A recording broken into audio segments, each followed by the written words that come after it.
Hello, my name is Erin Colburn. I'm the Pre-Health Advising Coordinator for the College of Health Sciences at Boise State University. It's with great pleasure that I introduce individuals and representatives from Samuel Merrit University, who have a great podiatric program.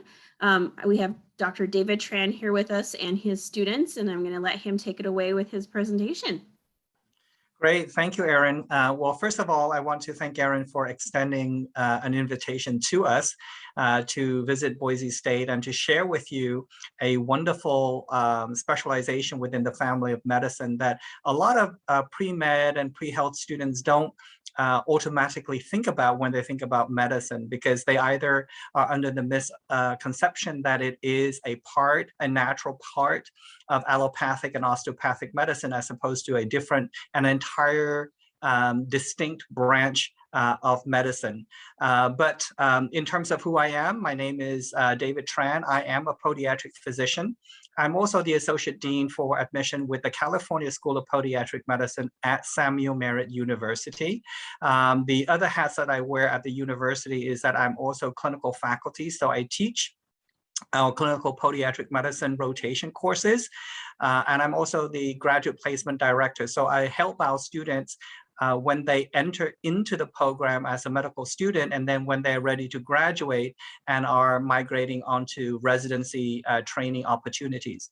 I also have the great pleasure of having two of my wonderful students with us this evening who will give you their student perspective, as well as being open for questions and answers later on. So first of all, Maribel and then Daniel, why don't you introduce who you are and what year you're in right now? Good evening. My name is Maribel Espinoza. I'm a third year student, and I am originally from Sacramento, California. Hi everyone, my name is Daniel Suhu. I am also a third year student, and I'm originally from Seattle, Washington. So my plan originally for this evening was that I was going to have Daniel and Maribel do the entire presentation, and I would just be kind of like the sunflower or the wallflower in the back and just observing and being available for backup. But they were a little anxious about taking over, so I said, that's fine. I will go ahead and start off the presentation, and then they can be my backup. So let's go ahead and start out with the presentation today. Now, bear with me one second. I know I have my PowerPoint here, but for some reason, this is not showing me. So give me one second.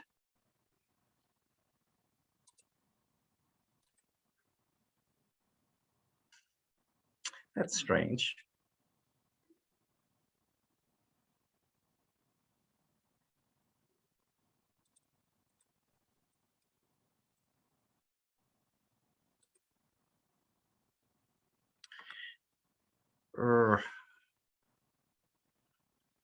Just bear with me, folks. My PowerPoint is not coming up in the share screen.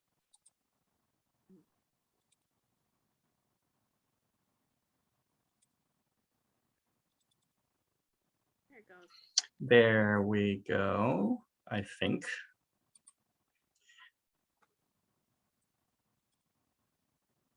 Here we go.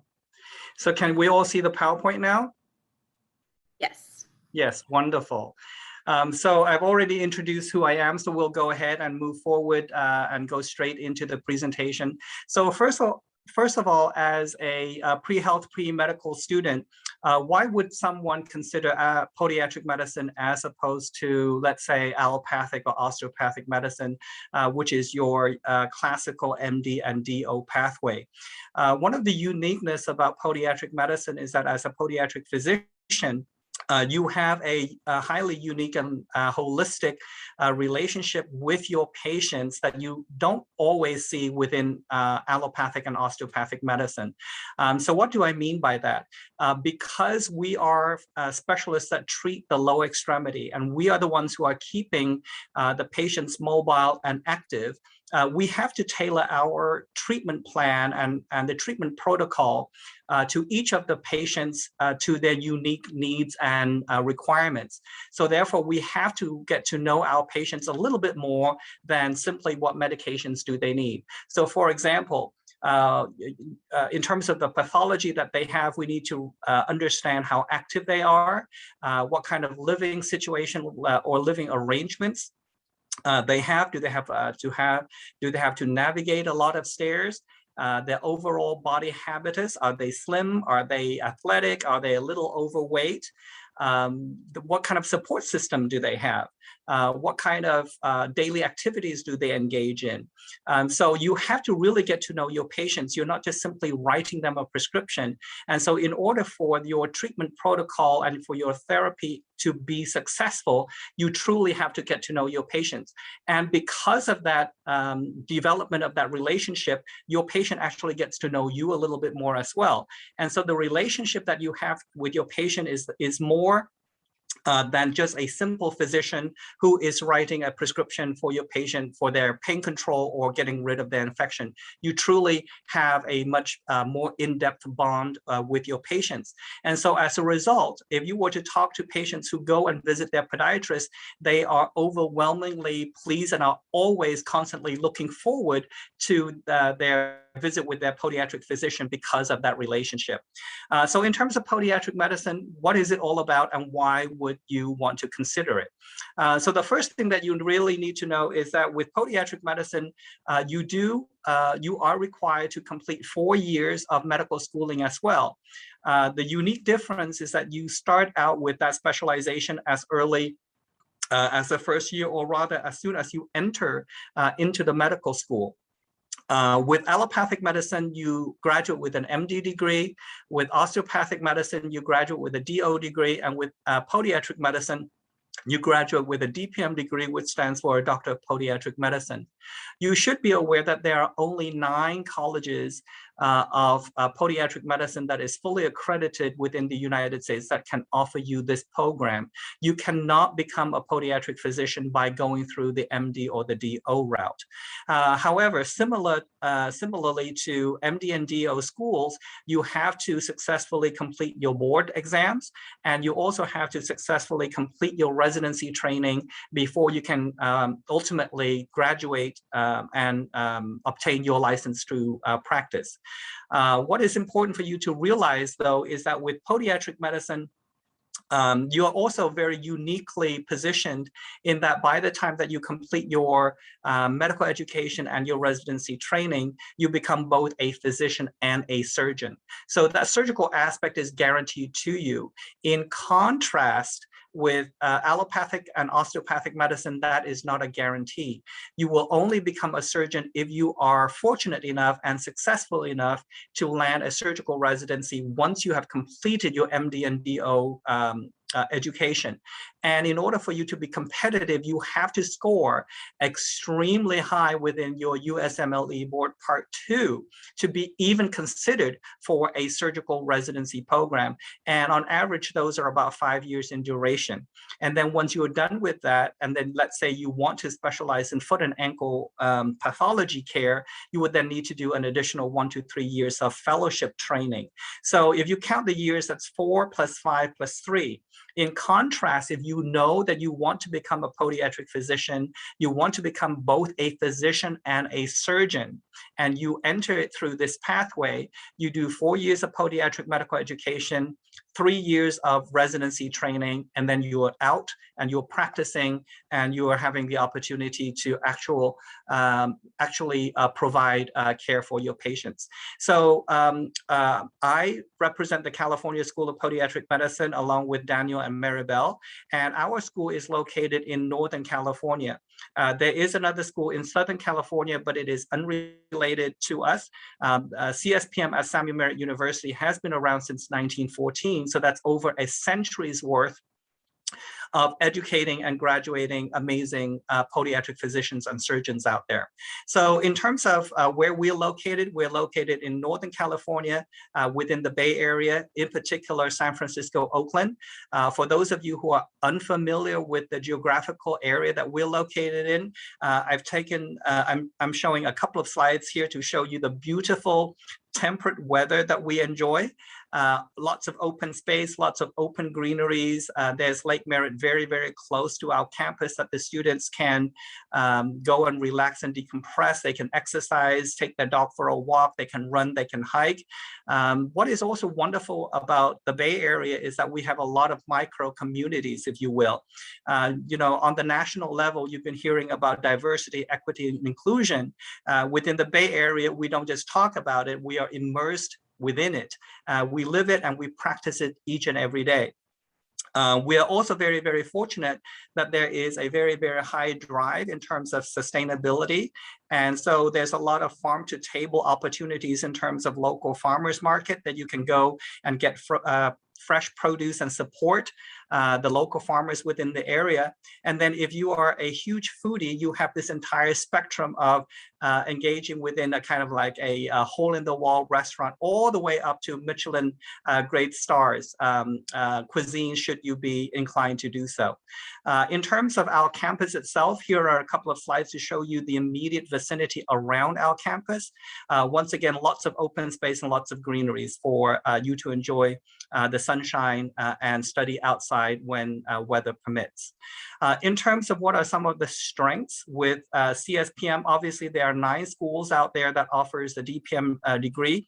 I can't do any of the other 8 schools justice because I don't know them to the degree and to the detail that I am aware about CSPM. So we're going to concentrate on CSPM a little bit. And then for those of you who are interested in one of the other schools as well, you should do your due diligence and do your research. In terms of the California School of Podiatric Medicine, however, we do have a couple of things that do make us stand out because of what we focus in on. One of which is that we target a very, very small class size. Each fall, we admit only 48 students. And so that allows for a very, very good student to faculty ratio. So CSPM actually has one of the best faculty to student ratio, which leans more to the benefit of the student, and that's around a 2-to-1. So that's really, really great. In terms of other things that make CSPM stand out, we also introduce our students out into the clinical exposure as early as the 2nd year.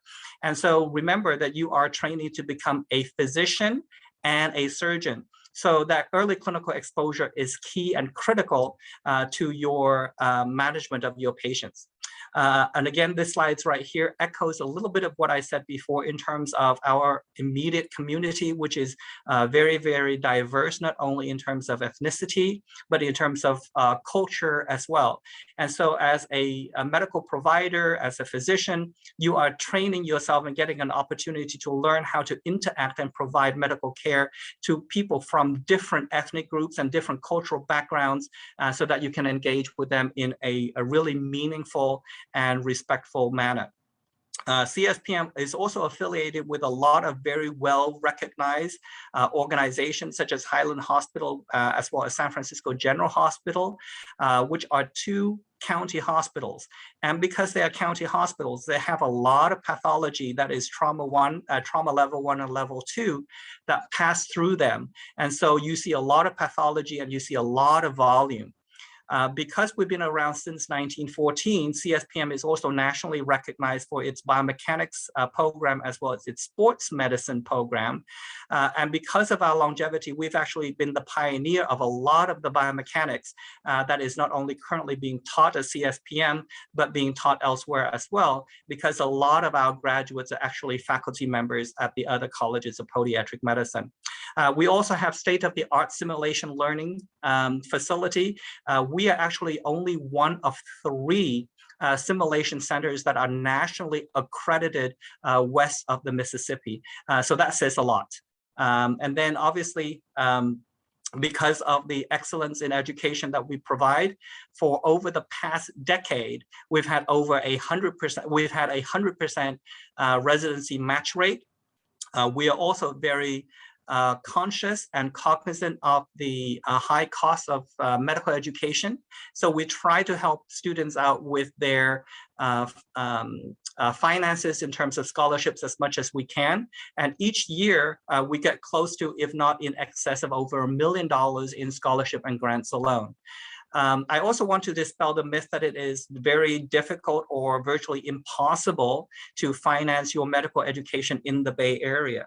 In terms of the cost of living, the average cost of living for a single reasonably cost-conscious student is about $27,000 to $30,000 a year. A lot of students say, wait a minute, that doesn't sound right, because I've seen publications somewhere on your website and elsewhere that says the cost of living is about $60,000 a year. That is the financial aid packaging for your cost of living, so that you, if you needed to, you can get up to about that amount in order for you to live comfortably, so that you are not experiencing financial insecurity and financial distress. However, the Financial Aid Office and I personally recommend that you be frugal with your loan acquisition. You do not want to live as a doctor, live like a doctor when you're a student, because if you do that, you will live like a student when you're actually a doctor, because your loan will be astronomical. This slide right here echoes exactly what I've just mentioned. In 2015-16, as well as the 2017 cycle, there was federal data that was available comparing 7 out of 9 colleges that submitted their student loan indebtedness to the federal database. And Samuel Merritt University, our CSPM program, we are actually 4th on that list. So that, kind of reaffirms that our students do not graduate with the highest loan debt. What is not shown on here, and what is pretty amazing, is that for Samuel Merritt University, our loan default rate is actually less than 1%, which tells you that our graduates are doing very well. In terms of training, all residents within their first year have to go through an in-residency training exam. And so each of the 9 schools has a report that gets back to them to compare how their students perform in relation to residents from all of the other colleges of podiatric medicine nationwide. And so this is for the most recent cycle, and we see that CSPM students outperform students from all of the other colleges in the 2 parameters that is examined within this residency training exam. One is the patient evaluation, which is this one, and then this next slide right here indicates the didactic categories in terms of your underlying fundamental knowledge of medicine in general. And as you can see, CSPM also outperforms the other programs. We've talked a little bit about the Health Simulation Center, Learning Center. So I will skip over that. I do want to mention that CSPM has the Motion Analysis Research Center, which is a multi-million-dollar resource that allows our students to learn about the totality of motion and not just simply gait. So they get this incorporated within their curriculum in terms of biomechanics as well as sports medicine, but they can also participate in this mark for research as well. So in terms of podiatric practice, let's take a look and see why you would want to pursue this profession. So I really want to show you the breadth and the scope of what podiatric medicine is all about, so that you have a better understanding and not fall under the misconception that podiatrist only takes care of nails and calluses, for example. I should pre-warn you that some of these slides are pretty bloody and gory, so just be prepared for that, okay? So we are specialists that treat all pathologies that deal with the lower extremity. So the foot and ankle and all of the soft tissue structures that control the function of the foot and ankle. So what does that include? That includes such things such as neuroma, which are really inflamed and injured nerve structures that can become very, very chronic and painful for the patient, and that can interfere with their ambulation and function. Plantar fasciitis, otherwise known as heel spur syndrome in layman's term, can be very painful and very debilitating. A lot of time primary care physicians can't manage this successfully, so then they will refer these patients to their friendly local podiatrist, and we will take care of the problem for them. We also take care of dermatological problems as well, whether it's a simple callus or whether it is a viral infection, such as a wart, for example. Other things that we take care of, soft tissue masses, very painful ingrown toenails right here. So, every time I see this slide, it always reminds me to share with you that what is uniquely wonderful about podiatric medicine is that you are actually a multi-specialist that treats a localized anatomical area of the body. Okay, so think about that statement. So we are surgeons, we're orthopedic surgeons. We take patients to the operating room to fix broken bones, broken ankles, fix deformities such as clubfoot, bunions, hammertoes, etc. We are radiologists because we take x-rays and we read x-rays when they pertain to the lower extremity. We read x-rays, we read CTs, we read MRIs. We don't have to necessarily wait for the report from the radiologist to come to us. We are dermatologists. So for example, here, this patient comes in, we see that dark streak. We are concerned about certain things or certain pathologies that they may have. So we don't necessarily have to refer this patient out to a dermatologist and make them wait until they get another appointment for a procedure, etc. We can actually take care of this patient ourselves. We can avulse that nail, meaning remove the nail plate, and we can do the necessary biopsy, right? So if a patient presents to the primary care doctor with this problem, what happens? The primary care doctor will say, oh, I'm sorry, that looks a little alarming, let me refer you out. For us, they come in to see us and we are a one-stop shop when it comes to pathologies of the lower extremity. So here, deformities of the foot and ankle, painful bunions and hammertoes, very difficult in shoe gear, clearly very painful, difficult for the patient to ambulate, and we will take care of this. We will take an x-ray, we will plan out the surgical intervention, and we will take the patient to the operating room. Other things we take care of. So these are wounds, whether they are diabetic wounds or whether they are ischemic, meaning wounds that is a result of poor circulation. Your podiatric physician is a limb salvager. I cannot stress enough what that truly means. When a patient begins to lose a part of their foot or a part of their anatomy, whether it is a toe, whether it is a part of their foot, whether it's their entire ankle, or whether it is a below knee amputation, when they lose a part of their foot, the quality of their life diminishes, and the likelihood of them losing a part of their contralateral limb, meaning the other side, increases. If a patient loses both of their lower extremity, their mortality rate rises dramatically. And so they are very, very likely to pass away within a 5-year time period. So as a limb salvager, if you can save their limb, you are literally giving these patients an additional extension on their lifespan. And so it's very rewarding for us to know that when we heal a patient's wound, we have given them that additional lease on life. Okay. Other surgical procedures that we can take care of for the patient. So this is a really, really bad abscess that this patient has. Soft tissue masses that is interfering and interfering with ambulation and causing pain for the patient. Here, this patient developed gangrene of their toe. The patient was actually a diabetic who developed a blister, had really poor circulation, didn't get care in time, developed a blister, developed that gangrene, and actually ended up with a below knee amputation. So that was pretty tragic. If they had been seen earlier and they followed instructions for care, we could have saved that patient's leg for them.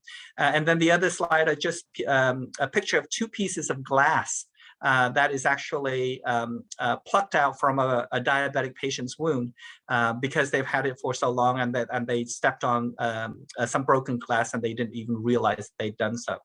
Other wonderful pathologies that we see and we help patients. For those of you who are really good at math, you'll see that this patient is very unique and they have an additional digit. You can take an x-ray. Again, here you are acting in your capacity as a radiologist of the lower extremity. And you will see that this patient has an additional digit there, and you will take this patient to the operating room and take care of that problem for them. Here, this is actually a pediatrics patient who presented to the clinic with this growth on his toe. and it has grown really, really rapidly over a 3-month period. Very, very concerning for the patient, painful, difficult with shoe gear. They went to their pediatrician, and their pediatrician took one look and said, you know what, you need to go and see your podiatrist. So they refer the patient over to us. We took a look at it. We took an X-ray of the patient's foot, and you can see that there is a huge spur that is sitting right on top of the patient's big toe right here, right? That is really Mount Olympus just kind of plonking itself on the top of that toe. So once again, this patient would be taken to the operating room, and that mass would be removed and then checked for the possibility that it might be something more dangerous and more malignant. Other things that your local podiatrist takes care of: dislocated ankles here, other fractures of the foot. Again, you in your capacity as an orthopedic physician, you will take this patient to the operating room and you will fix them. Other very painful condition for your patients, but very rewarding for you because you will take this patient to the operating room and you will take care of it for them. Here are more complicated surgical procedures that you will perform. That's an ankle fusion there, and a flat foot reconstruction procedure right there. This one here is actually a gunshot wound. The patient presented to the emergency room, and because it deals with the lower extremity, the podiatric resident was called. They would go down, evaluate this patient, and then we will take this patient to the operating room and address that pathology for them. Right here, this is actually a young, an early 30-something-year-old gentleman who actually dropped, or I think he either dropped a ottoman tabletop, as it were, on his foot, and he shattered one of the bones within his foot. And so we took him to the operating room, and I think that he was extremely fortunate that he saw a podiatric physician as opposed to any other surgeon, because we took care and time to put all of those little pieces together for him, as opposed to just saying, you know what, these are too small, they too many small pieces, and just let's go ahead and sacrifice them. But if you sacrifice any of those pieces, you would actually alter the anatomy of that patient's foot. And so therefore, they will no longer be functioning normally. They will no longer be propelling normally with their big toe, and so their gait would be altered. So that's the reason why he was very fortunate that he saw us, because we pay attention to the underlying biomechanics of his foot, and we will try to do everything within our power in order to save those fractured pieces for him. Right here, so this patient actually stepped on a piece of, she stepped on a needle, and the metal needle actually snapped in two, and half of it remained embedded in her toe. She went to the emergency room. They attempted to intervene for her twice and was unsuccessful. And so they referred her to podiatry, and then we took her to a minor procedure room, and we plucked out that remaining piece of a metal needle within her big toe. And then some of the other more interesting and exciting things that we can take care of for the patient. These are really, really thick dystrophic nails, and it can be very, very painful, and it can interfere with the patient's ability to ambulate. So this was actually in an 80-something-year-old female who lived in a senior care facility, and she was not able to ambulate well because of her nails. And so her physical therapist was unable to assist her in engaging in her physical therapy sessions, and so they requested our intervention. And so we came in and we removed all of those dystrophic nails for the patient. So that, my friends, is a whirlwind tour of what podiatric medicine and surgery is all about. You know, all of these slides can encompass about a 1.5 hour to a 2-hour presentation in terms of all of the stories and all of the things that go hand in hand with each picture. But I had to try to compress everything within 30 minutes so that I would leave some time for both Maribel and Daniel to contribute to this evening's session. So with that, I am going to pause, and then I will hand over to Maribel and Daniel, and they can give us their student perspective.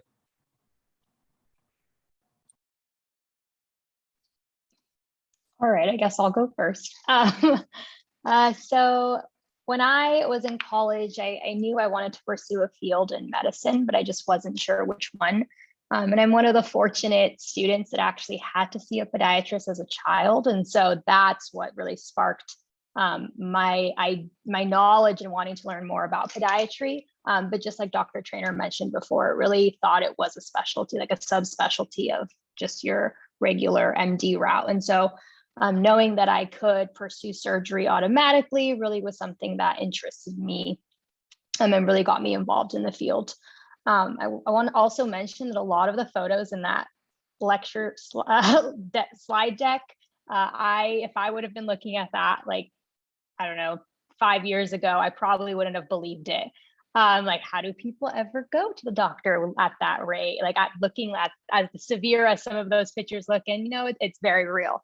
And it doesn't surprise you anymore when you see it every day. But it is very exciting. And a lot of these patients that you see, they're really in a lot of pain and they're concerned and confused as to how it got that way. And so being able to clarify to them what happened, but also give them a sense of security and letting them know that they're at the right place and that you are there to help them has also been really gratifying as well.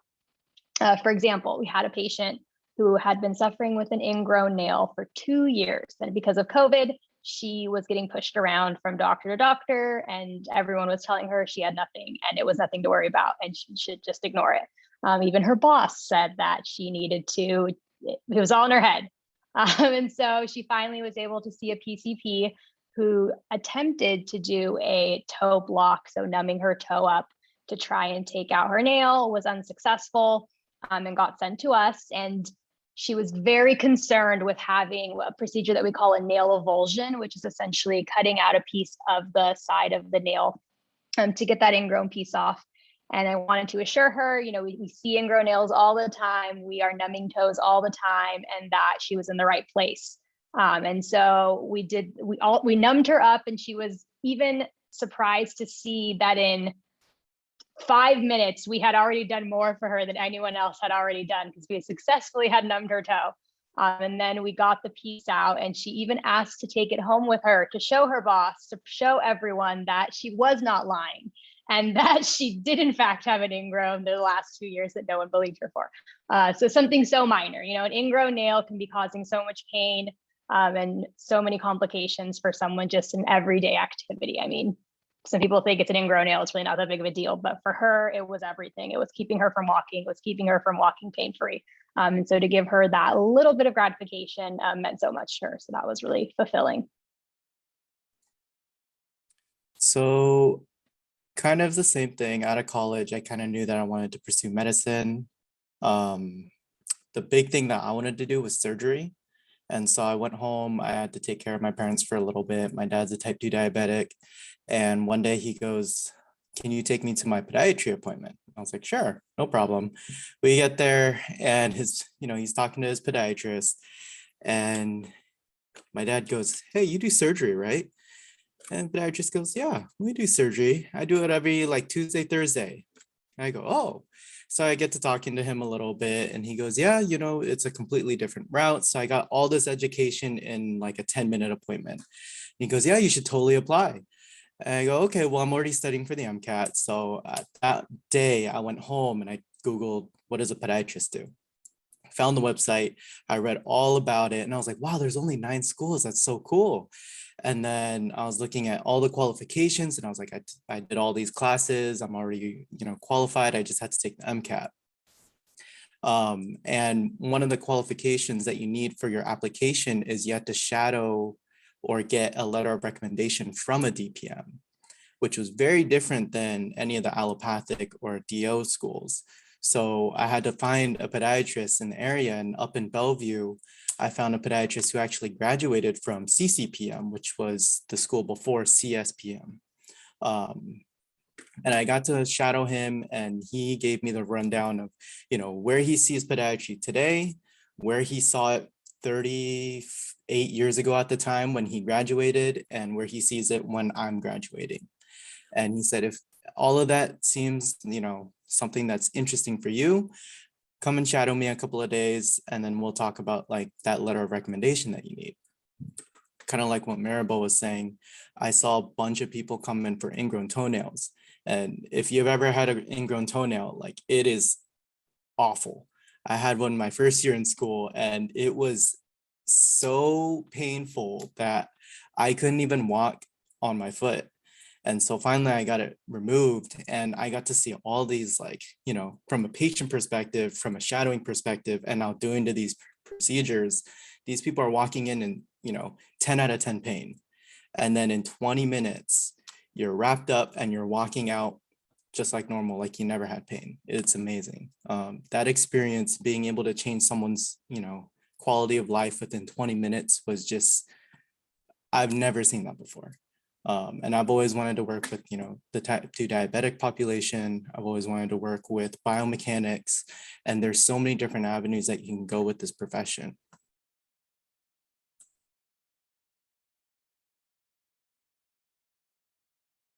Great, thank you, Daniel. Thank you, Maribel. So with that, Erin, do you have any specific questions that you would like for the three of us to address for you this evening on behalf of your students?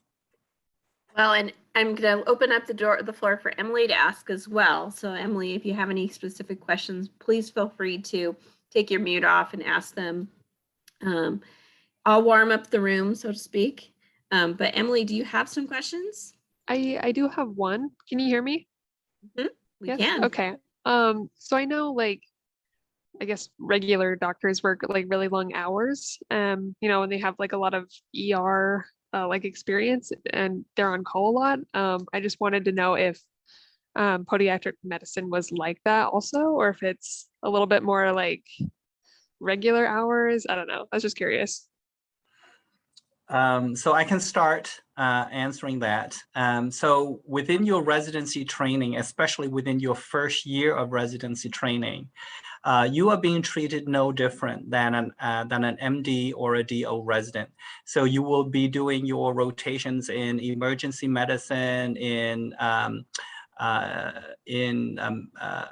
inpatient house medicine, plastics, orthopedics, dermatology, pathology, anesthesiology, you name it. If it's within the PGY1 for allopathic and osteopathic residents, you're going to be doing it. What is different is that in years 2 and 3, you begin to refocus your residency training back into podiatric medicine and surgery, and you are refocusing and you are honing, kind of lasering in on your specialty of choice, as it were. And I will share with you not only my personal experience, but my colleagues and subsequent residents after me, is that when we enter into our second year, collectively, I would say over 90% of us will say, oh my gosh, I have made the best decision ever to go into podiatric medicine. Because during your first year, you will be doing your other rotations and you're caring for patients with heart attacks, congestive heart failure, uncontrolled diabetes, you know, psychiatric issues, you name it. If it's there as part of your PGY1, you are going to be taking care of it. In PGY2 and 3, because our residency training is so laser focused that it's actually only 3 years in duration. In years 2 and 3, we don't deal with that anymore. Now we're dealing with podiatric medicine, we're dealing with podiatric surgery, and things that are podiatric related. So suddenly your mental stress and your mental anxiety has been reduced down by 50% at least, right? So when I entered my second year, I was so pleased. And when I got into my third year, I was ecstatic that I have chosen podiatric medicine as opposed to going into one of the other MD or DO pathways. But once you are done, the question is, what do you do? And the answer is, well, it really depends upon you. Most of us who practice, we will do mostly a 9 to 5 schedule. Some of us don't work all 5 days a week. You know, they might work 4 days, 4.5 days, and spend the rest of the week and the weekends with their family and their children.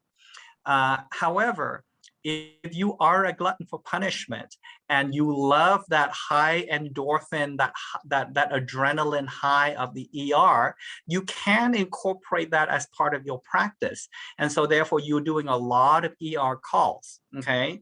Now, when I was practicing, my partner in the office said to me, he said, David, do you want to do ER calls? And I looked at him and I said, are you crazy? No, I don't want to do ER calls. You know, I don't want to be called in at 2 o'clock in the morning for something that I could see later at 9 o'clock in the morning. So podiatric medicine is one of those little weird animals that you can tailor it to any niche of practice that you want to do it. I am not sure that Daniel or Maribel can add much more to my comments, since they haven't done their residency training and they're not quite out in practice as yet.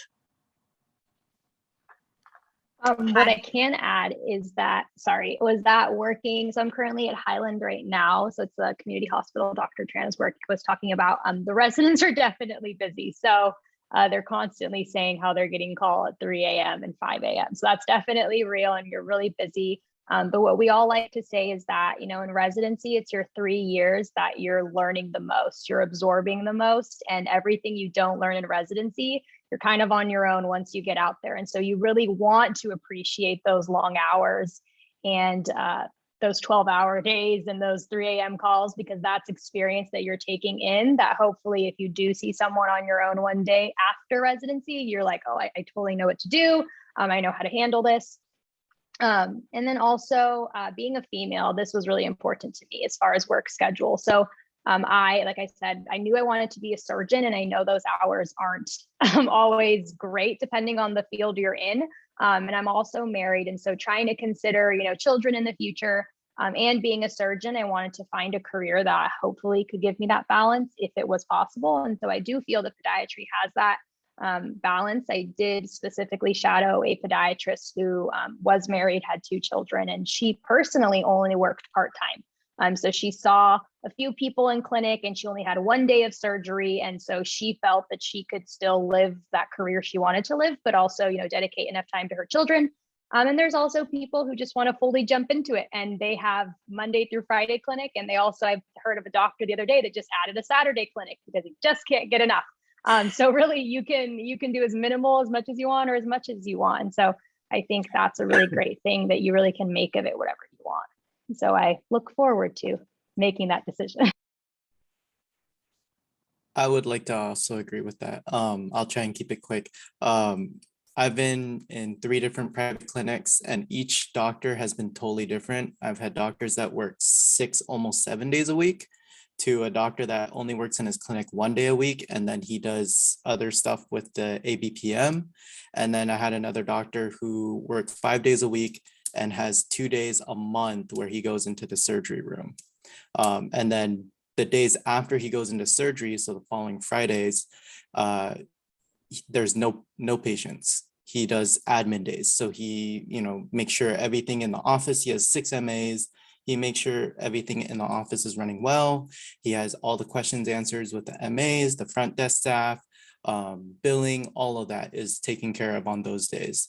So it's really, really what you make of it and how you want to run your practice, or if you want to work in a hospital, it's totally up to you. Emily, did that answer your question? Yeah, it did. That was very helpful. Thank you. Any other ones that you have? I don't think so. I think you guys did a really good job with your presentation.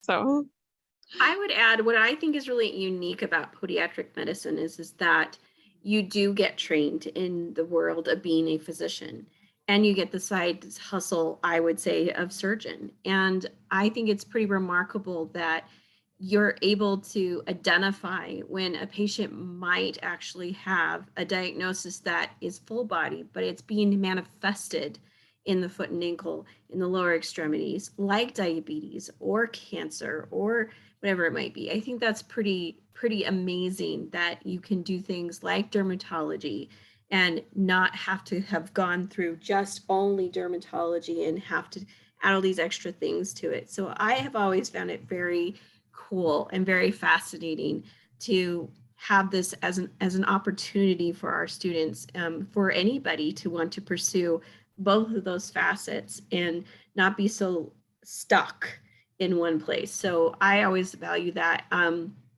I actually, podiatric medicine saved my foot as well.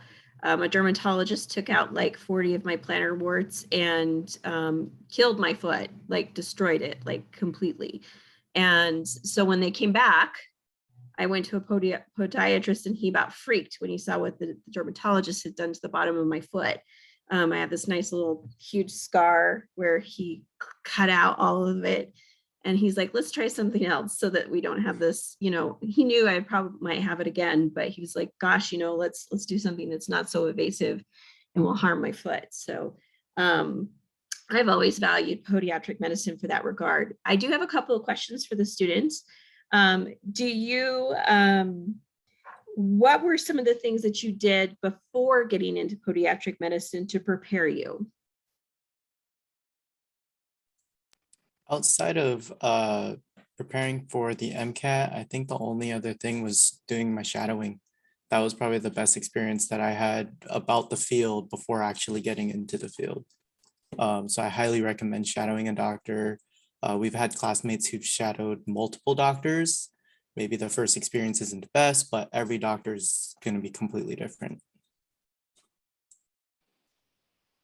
So I was just like Daniel. I also did a lot of hospital volunteering in general. And I also worked in like as anything as far as like a front hospital greeter, but also like OBGYN. So I also got to see different aspects of medicine to kind of like weigh, oh, I do like this more than another, or I don't like this, etc.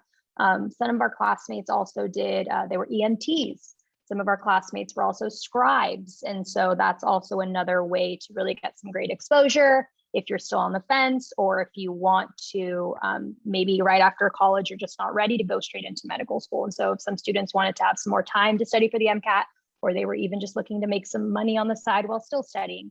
I also was a teacher for 2 years. So like an elementary school teacher.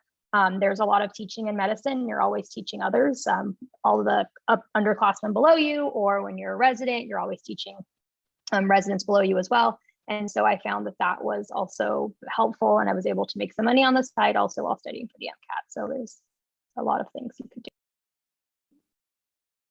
What was it like going to school during a pandemic? Personally, I really enjoyed it. So the school itself physically is in Oakland, California. And prior to the pandemic, I was living in Oakland. When the pandemic hit, we had like this huge drop in rent prices. And so I ended up moving into the city. So I'm in San Francisco right now. And it was great. I didn't have to worry about getting to class, didn't have to worry about traffic anywhere. So you roll out of bed 10, 15 minutes before class and you're there for lecture. I think what took the biggest hit was we were second years when it first started. So our clinic for second years kind of took a hit, but I think all our clinics for the most part have picked back up with a few exceptions, of course. But I don't know. This is totally in my opinion. I really liked it. I actually completely agree. So Daniel and I are pretty good buds. And so we are some of the few, well, I would say the majority of our class was actually very comfortable with being at home and learning. And I think that there's just so much material coming at you all the time. And so the ability to have a lot of your recordings online and the ability to have them recorded, I personally enjoyed. It takes me about two runs through a lecture to fully grasp every little detail and really understand. And so sometimes just sitting there, listening to the lecture is just not enough. I have to go through it a few times. So having the ability to have lectures recorded and go through them a few times, I found to be helpful. But also as a first and second year, looking back, I really didn't know anything. I was still in the process of absorbing everything. And it's not until third year now that we're in clinic 4 out of 5 days a week where I'm really like, okay, I'm able to see the full picture now. I'm able to understand why I had to learn this in first year where it didn't make sense. But now seeing the full picture, I understand.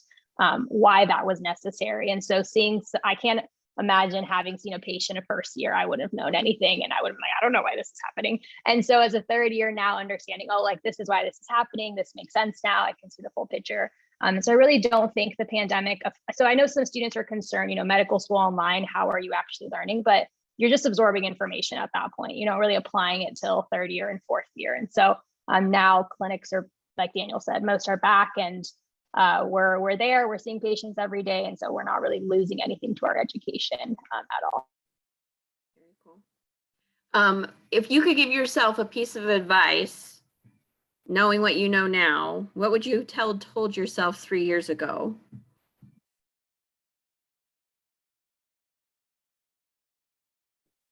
It'll all be worth it. I'm not gonna lie, there were times first year I was like, is this right for me? Did I really make the right decision? Because it is a lot of studying. It's a lot of missing out on, like Dr. Tran, he was there on my interview day and he told me, you're gonna miss out on a lot of family opportunities. I mean, of course, this was pre-pandemic when people were still having birthday celebrations and stuff. But I mean, that happened in the pandemic anyway. But, he said, we were going to miss opportunities with family, events, time to go out and stuff like that. And you were having to make that sacrifice.